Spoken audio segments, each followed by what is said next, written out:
Welcome to Tihoy TV. If you don't know what that stands for, it just basically stands for the entire history of you, which is focused on bringing the truth and going into theories and all that fun stuff. So that's the purpose of this channel. It is run by myself and my fiance.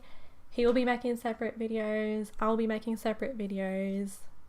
We'll be making videos together. It's going to be a blast. Come and join us on our search for the truth. So the first video I wanted to go into today is an alternate theory. I'm not going to call it a conspiracy theory because I feel like it's not really a conspiracy theory as such. It's more of like an alternate theory, which to me basically just means it's a different theory than what is commonly taught and accepted. So this theory that we're going to go into is basically an alternate theory on how we came to be as a race and how we evolved and all that sort of stuff. So hopefully it could quite potentially fill in a few missing pieces for people, and it could potentially be the missing link that links us to monkeys and apes and all of that. So buckle in and let's get started. So obviously there are many similarities between us and monkeys and different types of monkeys. I'm not saying that there's not, there definitely is, but there are many differences between us as well. And a lot of people, ask the question, how come we evolved and they didn't? Because we've had the same sort of time frame to evolve in. And it's been said for a very long time now that there is a missing link in, Darwin's Evolution Theory. There is a missing skeleton, you could say, in there. So there is a massive jump between cavemen and then the modern day human, which is us. And also in such a short time frame, it's amazing how much we have evolved, and a lot of people constantly question, why is that? Why did we evolve compared to, other apes and monkeys? And in such a short time as well, we've come a long way, and just the way we look has come a long way. Okay, so this little picture is a good example of the time frame of evolution, just so you can get an idea. So on the left hand side here we have numbers, and each number represents how many million of years ago this occurred. So you could see the 1 obviously means 1 million years ago, the 2 is 2 million years ago, and so forth. On the other side we can see all of the different sort of, not primates, but all of the families that they claim led to us becoming Homo sapiens. So have a good look at all of them. Every single one of them look related apart from the Homo sapiens. Honestly, apart from the beard being there, Homo sapiens look out of place and not really anything like any of the other species there. And taken to note, when the Homo sapiens have popped up on this map, on this timeline, it's sort of out of nowhere in comparison to how long all of these other species have been evolving. And you can see for how long, million years it has been, they still pretty much all look quite similar, and then we look completely different. So that's a really good example of us sort of popping out of nowhere, and how, if we're claiming evolution is how we came to be, it's not a very good claim because of how long evolution usually takes and how quick we popped up. So a lot of people then say that this begs the question, did another higher race with more knowledge interfere with our evolution, basically? And if you're thinking that's quite hard to believe, it's actually something that we as humans are doing right now. We are also in the process of altering babies and their DNA so that, they can come out with the hair color you want, the eye color you want. So it's not something that is completely made up. It's happening right now. So now to get into the actual theory that we're discussing today. I'm not sure if any of you have heard of this. If you're watching this video, you probably have, but this theory stems from an ancient civilization called the Sumerians. And the Sumerians actually documented on a series of clay tablets basically their idea of how we came to be on planet Earth. It's their creation story. So like Christians have the whole God created us thing. The Sumerians, this was their version of the story. So, it is said that 445,000 years ago, an ancient higher race known as the Anunnaki came to planet Earth. Their current home planet's atmosphere was deteriorating and they needed gold to restabilize their atmosphere. So basically, NASA brought out an article stating that if we release gold particles into the atmosphere, they actually reflect the radiation and stabilize the atmosphere. So there is actually scientific proof behind that statement. I know when you first read it out, it sounds absolutely insane, but there is scientific backing to that. And these, keeping in mind, these are tablets that were written like thousands of years ago. And NASA has just come out saying that it is something that can be done. So I thought that was something cool to put in there. And it's actually why they use gold in spaceships as well, because it's really effective at reflecting radiation. So they came down to planet Earth to harvest gold, which obviously was not readily available on their planet. It is said that they set up most of their main cities in Mesopotamia, which if you're not sure where that is, it is modern day Iraq, Syria, that sort of area. And they had gold mines in Africa, which I would like to insert another side note. There is actually evidence of ancient gold mines in Africa, and they're quite large gold mines as well. And it was back in a time when what we are taught now, we just did not have the technology to have these gold mines and to actually mine gold. So why there were gold mines there, you know, who knows? But I just thought that was a good thing to link in to this. So there is actually a lot of backing to this theory. It is said that the Anunnaki race grew tired of mining for the gold. It was very hard work. If you have ever been in a mine or you're a mine worker, you would know how hard and strenuous and dangerous the work is in mines. And they basically went to their leader of the whole Earth operation at the time, which his name was Enlil, and pretty much almost rioted, saying that they needed help, like a worker race basically, to do the work for them. With this turn of events, Enlil then thereabouts went to his half older brother Enki to get him to help to create a worker race. After much trial and error, Enki finally had success with creating a worker race. So what he ended up doing was mixing Homo erectus genes, which was the cavemen, with Anunnaki genes, and came forth the modern day human, Homo sapiens. And there is actually a whole, other tablets on his trial and error, and he actually apparently created all these really weird mixtured animals, which some people say is the reason why this winged bull creation is a statue, because that was one of the creatures that Enki created in his search and journey to create the perfect worker race. Okay, so over time the Anunnaki taught the humans how to be more civilized. They started wearing clothing, they were taught how to speak their language and how to write and how to play instruments, just basically so they could further entertain the Anunnaki. It is then said when the humans became more civilized that the Anunnaki started to become attracted to the humans, and they started to mate with them and produce offspring. This quickly soon began to anger Enlil, which again was the leader of the operation at the time, and he quickly grew tired and frustrated with the human race. And amongst all of this, there was soon to be a world catastrophe, which the Anunnaki were well aware of. Enlil then ordered all of the Anunnaki into a big meeting, and he basically told them that he did not want to warn the humans of this approaching catastrophe. And if you're wondering what the approaching catastrophe was, it was actually a worldwide giant flood. Anyway, Enki then decided to go to one of his loyal followers. I don't quite remember the name because I briefly wrote down the outline of the story.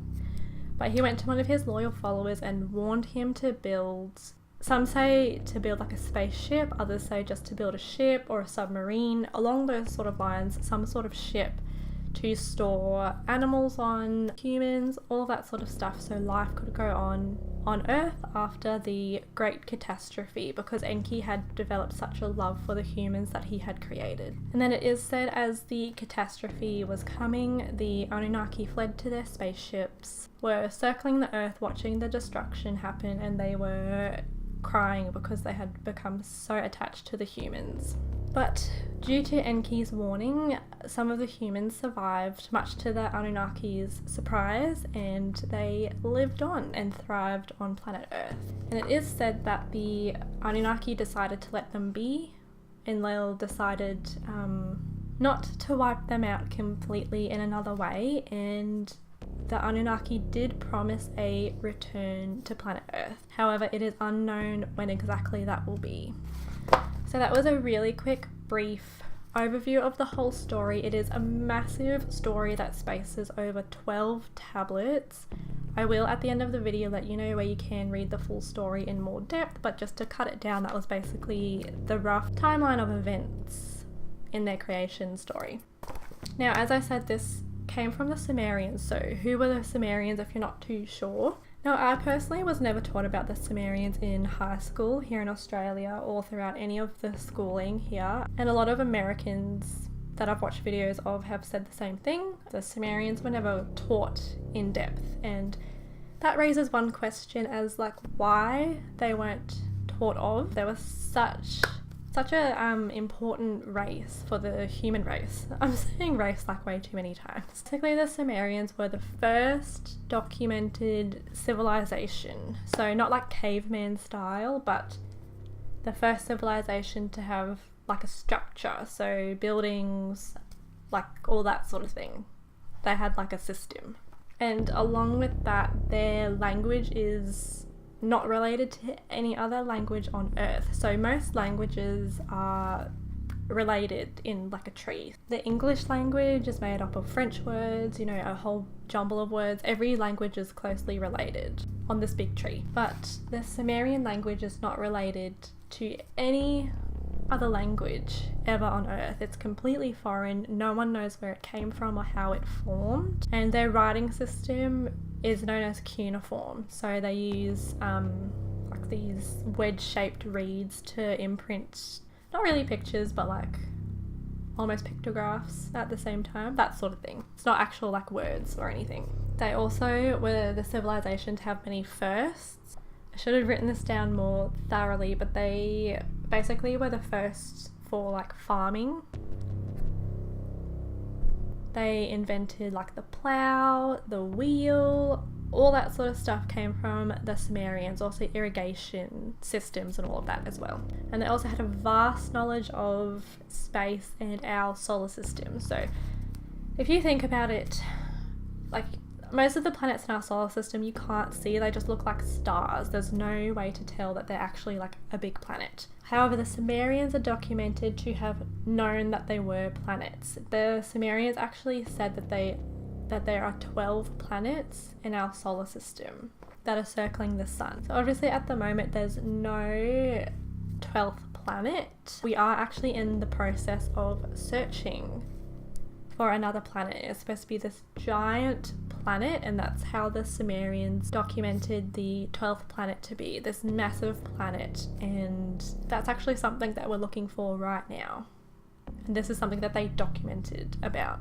And they were actually the first civilization to basically say that we are rotating the sun and that the sun's not like rotating around us. And that was like how long ago? To think like they were the first for all of this, they had all this knowledge, and they actually claimed that none of this knowledge came from them. They claimed that all of this knowledge came from the Anunnaki, not from like the Sumerians. And yet their religion was massive. They had all of these gods with all of these different personalities, and to this day we still claim that their religion is just myth, that it wasn't real, that the Anunnaki weren't real, it was just something they made up.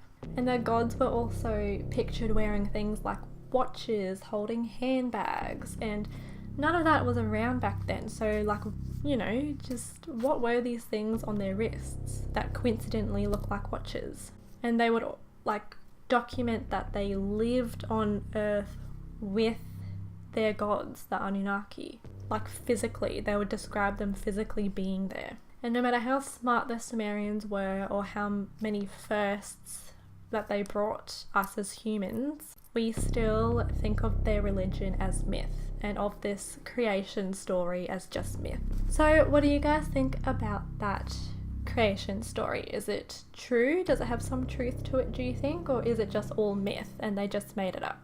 I think it's a very interesting theory, and it would explain so much that's missing in the whole Darwin Evolution Theory thing. Anyway, there is a book. I did say I would mention it if you did want to read up more about this actual story and all of that.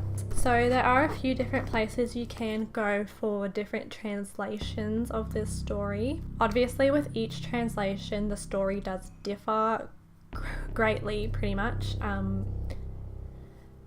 I'll try and find like a link of like the commonly accepted story or translation. It's very hard to find, to be honest, the translation of this story. It's so hard to find. And all of the tablets are split up. They're not like all in one collection. They're split up through all of these museums, and a lot of tablets from that time are lost now as well. So very hard now to, if someone wants to go and translate it themselves. But I will give you, I'll try and find a few different translations and link them down below just so you can have a read of a few different ones and see which one you think is a better translation. So obviously, with this being said, I do want to say with any of these translations, there could be truth, there could be like wrongs in them as well. It's a language that is not related to anything. So if you just like sit and think about that for a moment, like how can you fully translate it? And how can you fully know what they meant, pretty much, if it's a language that is completely not like anything on Earth? It just, there's going to be some errors in that. So keep that in mind when you read these translations. But one of them is an actual book that you can buy. So it is by Zecharia Sitchin. He's a bit controversial, so you can look into him if you want. I do think that some of the things he's translated could be wrong, but some of them seem quite accurate as well. So the Lost Book of Enki is actually a full translation of those 12 tablets. So if you do want to read them, this is a good one to read. I haven't had a chance to read it yet. I've read like a few pages and it's quite interesting. So if you do want to read a full translation of the tablets, this is a really great one. Like I said again, some of the translations vary as to if they're accurate or not. And then the next one is the translation that's commonly accepted by modern academia. And if it is commonly accepted by modern academia, you can almost completely guess that it's not accurate, because they just like to hide things from us. Why? Your guess is as good as mine. What benefit do they get from not telling us the truth? Who knows? And that's actually something we'll be diving deeper into on this channel. Why they hide things from us. What do they get out of it? So for the next video, I will be focusing on Egypt and pyramids. I'm not sure if that'll be the next video or if Jordan, my fiance, will upload a video. Not too sure who will beat who. But the next video I will be doing will be on Egypt and alternate theories on what the pyramids actually are, because they're not tombs. Hopefully you guys enjoyed. If you do, don't forget to click subscribe, and we can search for the truth together, and hopefully I'll see you in the next video. Thank you so much if you've taken the time to watch the whole video. It means the world to me, and hopefully again I'll see you in the next video.